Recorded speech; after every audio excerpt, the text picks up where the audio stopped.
Salam, selamat pagi Bapak Ibu Saudara keluarga Kerajaan Sorga. Dengan penuh sukacita kami kembali mengunjungi Bapak Ibu sekalian untuk kita bersama-sama menerima kebenaran firman Tuhan dari kitab Imamat. Melanjutkan renungan kita dari kitab Imamat adalah di dalam topik hari perayaan yang dilakukan umat Tuhan di dalam kitab Imamat. Kemarin Tuhan telah mengajar kita bahwa perayaan yang dilakukan pertama bagi umat Tuhan adalah perayaan Sabat, yaitu setiap hari ketujuh dalam satu minggu. Jadi setiap hari ketujuh dalam satu minggu, umat Tuhan itu merayakan Sabat sebagai perayaan ucapan syukur, kegembiraan atas selesainya karya penciptaan alam semesta dan manusia oleh Allah dan hari Allah beristirahat. Yang diaplikasikan dengan cara setiap hari Sabat, mereka berkumpul di dalam keluarga, fokus untuk membaca firman Tuhan, Taurat, dan memuji-muji Tuhan dan bergembira bersukacita.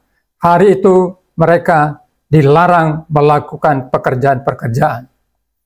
Tapi bagi umat Kristen, hari Sabat itu telah digenapi dalam Yesus Kristus, dan umat Kristen merayakannya dengan perayaan hari pertama setiap minggunya, yaitu hari kebangkitan Kristus dari kematian, hari kebangkitan Kristus yang merupakan hari kemenangan Kristus atas maut dan memberi hidup yang baru bagi orang percaya.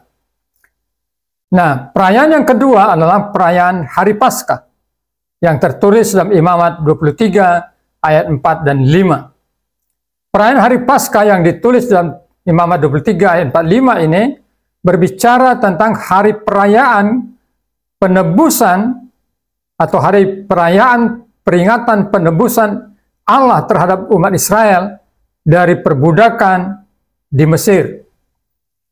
Perayaan ini dirayakan setiap musim semi, sekitar tanggal 4 Juli setiap tahunnya dalam penanggalan Israel.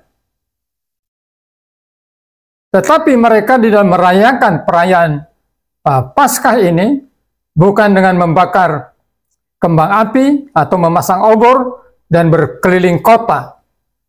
Mereka merayakannya dengan cara merayakan ibadah akbar, ibadah yang besar sekali, yang dihadiri oleh jumlah umat yang begitu besar.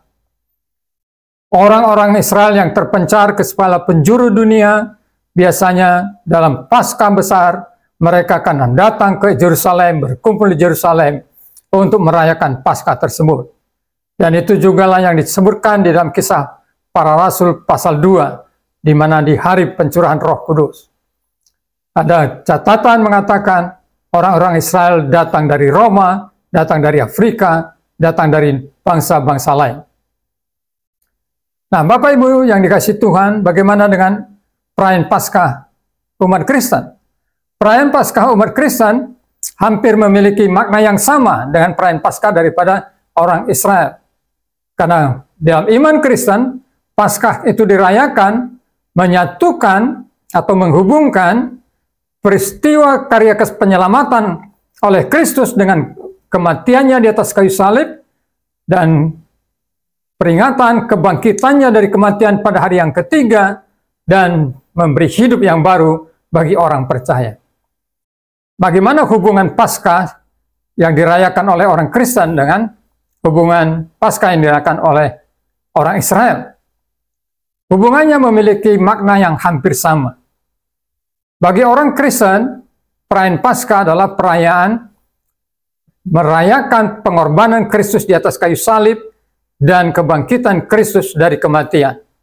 Jadi boleh dikatakan, kalau umat Israel merayakan Paskah berhubungan dengan penebusan Allah terhadap bangsa Israel dari perbudakan di Mesir, maka bagi orang Kristen, Paskah adalah peristiwa selesainya penebusan Allah terhadap manusia berdosa melalui karya kematian Kristus dan kebangkitan Kristus. Nah, Bapak Ibu yang dikasihi Tuhan, Paskah mempunyai makna yang lebih dalam bagi orang Kristen, Karena Paskah itu berarti kemenangan atas dosa, kemenangan atas kematian kekal, dan kehidupan yang baru yang penuh dengan pengharapan. Inilah makna Paskah dalam iman Kristen yang berangkat dari Paskah yang dirayakan oleh orang Israel.